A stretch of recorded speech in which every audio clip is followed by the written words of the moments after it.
What's up, YouTube?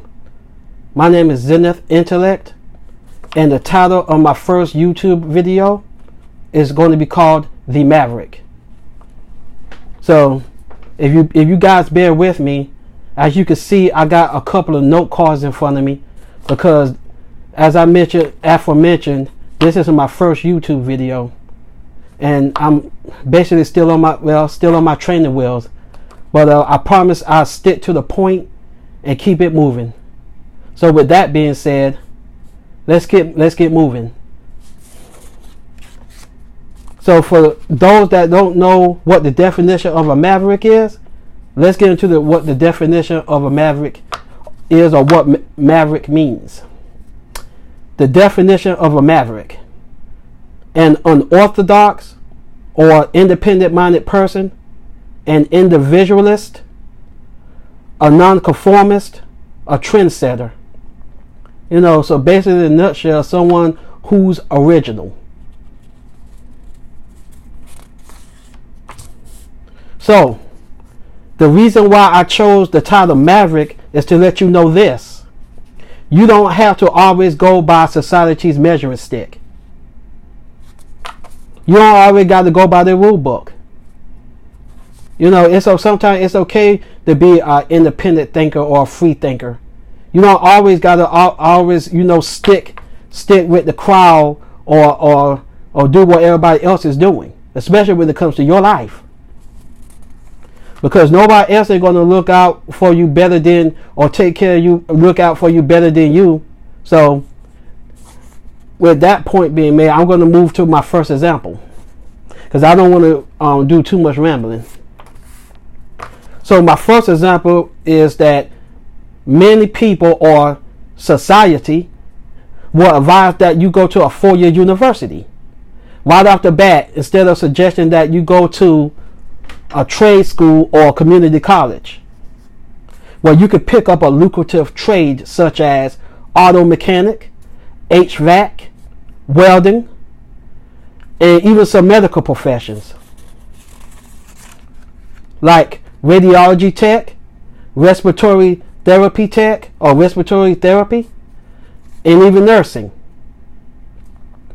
If you go to a 4-year university without a plan, and the plan being the obtaining a relevant degree that the job that's in high demand in the job market, that means, so basically it's like, that's the plan. It's like, don't go to a 4-year university without having a plan about what kind of degree you want. If you're going to go to go that route, go to a 4-year university, at least obtain a degree that is in high demand. But first and foremost, it's like that, and I'm about to get to the point, is that because if you go to a 4-year university and you don't have a plan, you just blindly go, you can end up accumulating unnecessary student debt. So that I'm saying that you can go to a community college for 2 years, take all the credits that you got from the community college that's transferable to a 4-year university, and transfer that to state. You could go to a state university, which would be a lot more economical than going to an out-of-state university or a private university. Now, if you got some type of athletic scholarship or academic scholarship where they pretty much give you a free ride, they're fine. But I'm talking about for those that will actually have to pay some out-of-pocket expenses, or have to actually probably have to take out a small loan or whatnot. But anyways, so like I was saying, you could complete 2 years of community college and then take everything that you got from there and transfer it to a state university where you can finish up your last 2 years. And that way, you finish up your last 2 years, and then you end up having a marketable degree, and the money that you make when you eventually get hired, you can use that money to go towards your quality of life. Instead of being $50,000 in debt and you just got through graduating, once you actually you get hired, you get your first job, entry level job, all that money won't have to be going towards paying down your student debt, because you won't really be in that much debt. If you use that, if you like go to a trade school, and if you go to a trade school, you're definitely not going to have any debt, because chances are you probably be able to pay it off within your time there. And even if you do have a little bit of debt afterwards, it's not going to be $30,000, $40,000, or $50,000 worth of debt. The money could go towards your setting up your quality of life, or the way you want to live. You don't have to worry about living paycheck to paycheck necessarily. So on to the next point, marriage. Family members or friends might ask you, once you reach a certain age, why aren't you married yet? And they might even ask you, why don't you have any children yet? Your mother, your father, or your grandmother, or your somebody might ask you a question like that. But you shouldn't be like pressured or coerced to be in a rush to get married. Just to say that you got some man or you got some woman, and so you could show it off to your parents or your family members or friends or society, and say, well, look, I'm married. I'm trying, I guess in a way I'm trying to live the American dream. So yeah, I'm married, but you really don't want to get married at the moment, so basically it's like, okay, well, don't get married or feel pressure to get married or be in a rush to get married just because your parents or grandparents or relatives, friends or whomever said that you're 31 years old or you're 29 years old, you should have been married by now. Because like I said, you just have some man or some woman there and you're just tolerating them. Not that you really care about them or you really have any legitimate feelings for them, but you're just tolerating them. And love is not there. And I get it that it takes more than love to make a marriage last. I get that, but it is an important ingredient. I know it takes other things to make a marriage work, and I could get into that in future titles. But for now, I'm just saying, don't let society, don't let people like coerce you or rush you into getting married, and then you come to find out it was a mistake and you shouldn't have done it. And like you say, you're with some man or some woman that you really don't care about, and you barely had a chance to even know. So, and besides, you know what? Even if you don't get married, it's okay. Because marriage isn't for everyone. It's not like it's a sin for you not to get married. If you don't get married and the single life is for you and you like to do your own thing, cool. Everybody, marriage isn't for everyone or everybody. You don't have to get married. You want, like I say, you want to live a single life and you want to do you and you want to do your thing, then that's cool. You don't have to get married. But if you want to get married, don't base don't base it off of others' timeline or society's timeline, or you look into the media and say, well, by such and such age you should already been married by now and you should have like 2.5 kids by now. Nah, you don't have to do that. Don't end up being miserable because you trying to assimilate, or you trying to keep up with what society is doing and what everybody else is doing as far as getting married and having kids.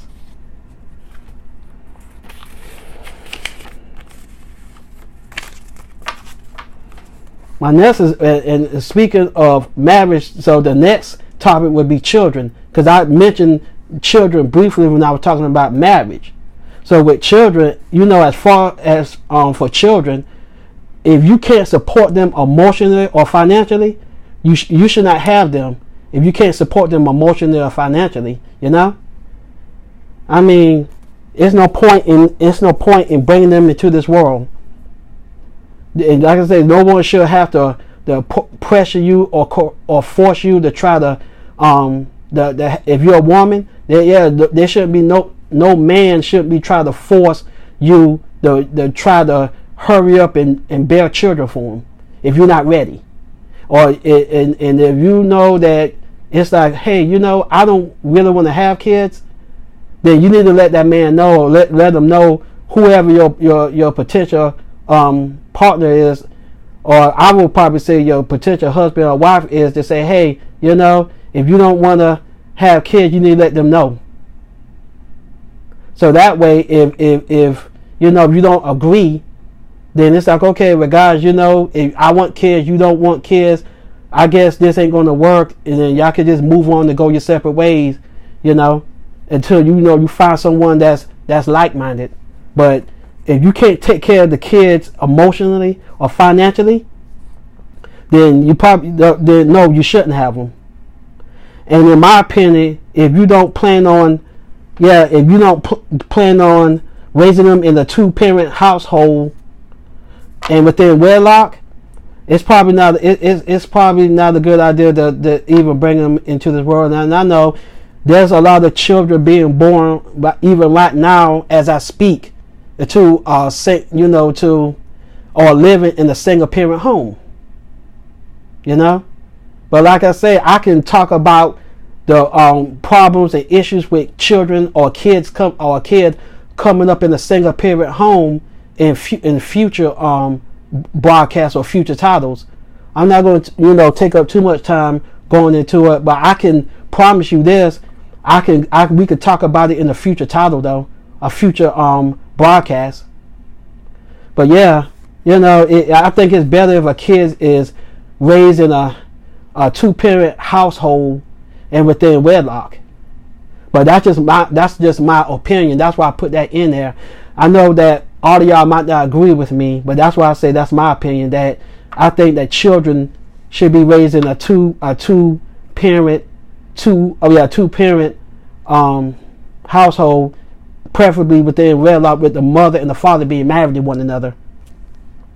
So because I'm like, but yeah, because it's easier for people to encourage you to have kids, yet when you need their help, they're nowhere to be found. So I believe in that old adage, it takes a village to help raise children. Your mom or your dad, or your parents or your grandparents or whomever, or any family member or friend, they might encourage you to say, hey girl, you need to go out there and you need to have some babies, you need to have some children. Or your parents will probably say, where are my grandbabies at? When are you going to give me some grandbabies? When are you going to give me some grandchildren? But it's like, okay, once the children are brought into this world, aside from the father doing his job, or vice versa, or when the kid's born and the mother doing her job, I'm like, are the family members going to step in and help as well? If you need a babysitter, or you need someone to come over and give you a hand with the kids, are they going to make the time to make themselves available to come over and help? Or if you need for them to watch the kids, are they're going to be willing to change their schedule, or change their schedule so you can watch the kids? See, I tell you, I believe in that adage that it takes a village to raise the kids. It's like, yeah, the mother and the father should be at the front, the front line or the forefront when it comes to raising the kids. But at the same time, it's okay to let your mother, your father, if they're worthy, because I know some parents, they probably ain't worth a crap. But I'm talking about those that actually got good parents and come from good parents, and they got good morals and values instilled into them. Then yeah, they should be let them participate in helping to bring up the kids as well. So moving on to the next point, but that's what I'm saying. Don't let society, necessarily tell you, hey, you need to have children by a certain age. If you're a woman, you should already been popping out some children, popping out some babies. Or if you're a man, you should already got some woman pregnant, or pregnant some woman so she can, with your seed, so she can bring forth some children for you. Yeah, but if you're not ready for kids, or you're not financially able to take, emotionally or financially able to take care of them, then just don't have them yet. You have kids when you feel you're ready to have kids, and in my opinion, preferably in wedlock. So, as you can see, I'm wearing my Top Gun shirt. And there's a reason why I'm wearing that, because if you remember, I told you that the title of my video was called The Maverick. And if anyone has seen the Top Gun movie, you know anything about Top Gun, you know that the main character of the movie, which is played by Tom Cruise, is called Maverick. His name is Maverick. That's his call sign, Maverick. So, anyways, I'm going to give like a Top Gun synopsis. So, Maverick, like I said, mentioned before, who is played by Tom Cruise. You know, he's a reckless, cocky, but elite fighter pilot. He was unorthodox. He was unorthodox in his flying maneuvers, but nevertheless, they worked. So what I'm saying is basically, okay, you know, I just told you that Maverick was some hotshot, cocky pilot. You know, he had unorthodox flying maneuvers and whatnot. He did things differently. He didn't necessarily fit the mold per se, but the things that he did when it came to his flying, as unorthodox and as they worked. You know, they worked.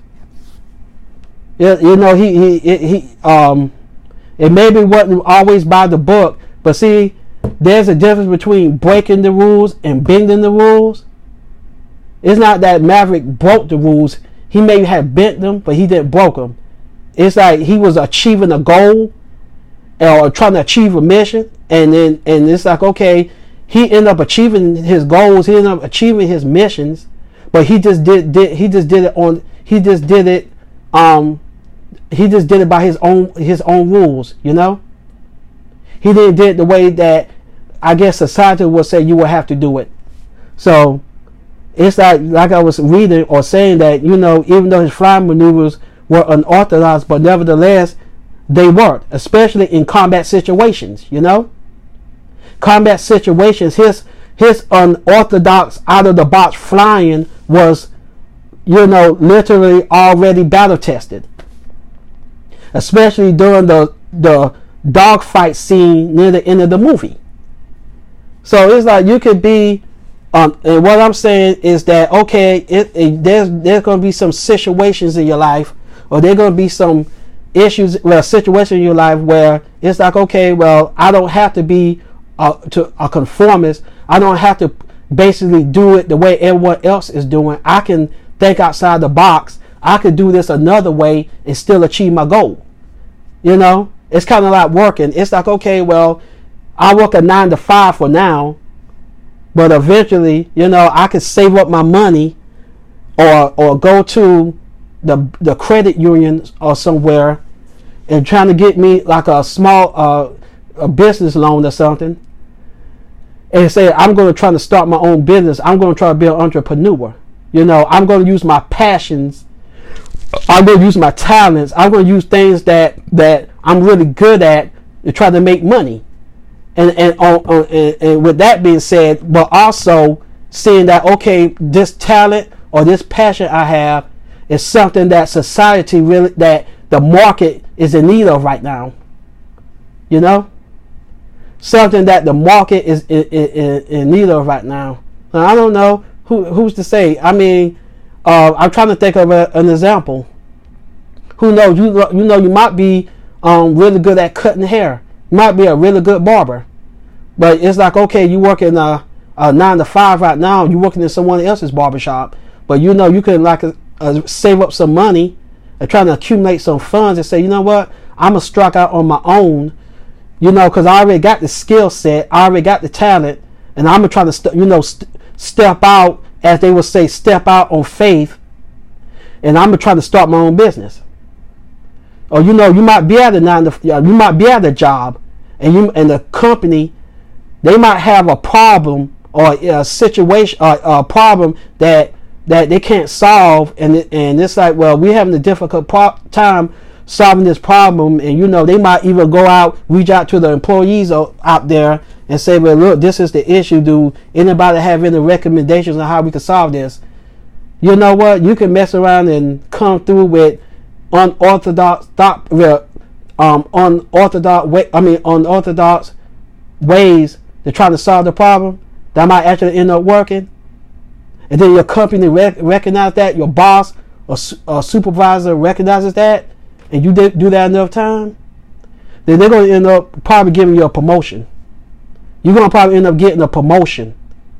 And with a promotion, 9 times out of 10, when you get a promotion, that comes, you get a little bit more money or more money.